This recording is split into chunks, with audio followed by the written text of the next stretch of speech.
శ్రీచక్రం అనేది ఇంట్లో పెట్టుకోవచ్చా లేదా అని చాలామంది అడుగుతూ ఉన్నారు.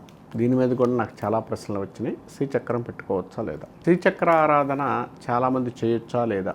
మేము లలితా సహస్రనామం చదువుతున్నామండి, శ్రీచక్రాన్ని పెట్టుకొని దాని మీద కుంకుమ వేసుకుంటూ నేను లలితా సహస్రనామం చదువుకోవడం మంచిదా అని అడుగుతున్నారు. ఈ యొక్క శ్రీచక్రాన్ని పెట్టుకోవచ్చా, శ్రీచక్రాన్ని మేరు రూపంలోనూ తర్వాత యంత్ర రూపంలోనూ ఎక్కడ పెట్టుకోవాలి, ఏ విధమైన పెట్టుకోవడం వల్ల పూజలు చేసుకోవడం వల్ల మంచి ఫలితాలు ఉంటాయి. శ్రీచక్ర ఆరాధన అనేది అమ్మవారి యొక్క స్వరూపంగా చెప్తారు.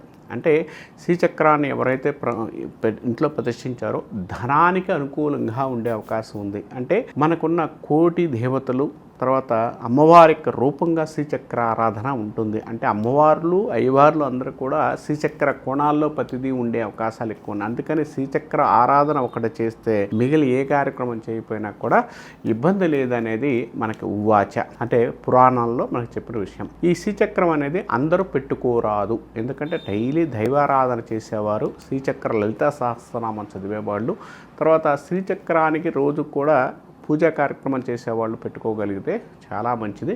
కానీ అలా చేయలేని వారు వారానికి ఒక్కసారైనా కూడా శ్రీచక్ర ఆరాధన, దాని జపము, దానికి సంబంధించిన వరకు కూడా ఆహారం పెట్టాలి. శ్రీచక్రాన్ని ఇంట్లో కళ్ళు మూసుకొని పెట్టుకోండి, ఆరాధన చేసుకోండి.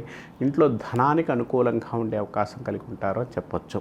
కొంతమంది శ్రీచక్రాన్ని ఈ రూపంలో పెట్టుకుంటుంటారు. అంటే కొంతమంది ఫొటోస్లోనూ వీటిలోనూ పెట్టుకుంటారు. ఇది శ్రీచక్రం గుడిలో పెట్టుకోవాల్సిన అవసరం లేదు, ఎక్కడైనా పెట్టుకొని ఆరాధన చేయొచ్చు. దీనిలో మూలాలు కరెక్ట్గా ఉండవు, జస్ట్ ఆకర్షణగా ఉండే అవకాశం ఉంది.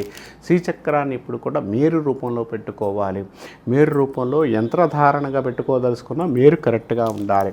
ఇది ప్రింటెడ్ శ్రీచక్రంగా చెప్తాం. అంటే ప్రింటెడ్ శ్రీచక్రాన్ని మనం చూసుకోవడం వల్ల కొంత ఆలోచన విధానం మారే అవకాశం అయితే కనపడుతుంది. కాబట్టి ఇలాంటి కొంతమంది ఏంటంటే జస్ట్ ఆఫీస్లోనే ఎక్కడైనా జస్ట్ పెట్టుకోవడానికి షో పీస్గా ఉంటుంది అని చెప్తారు చూసారా.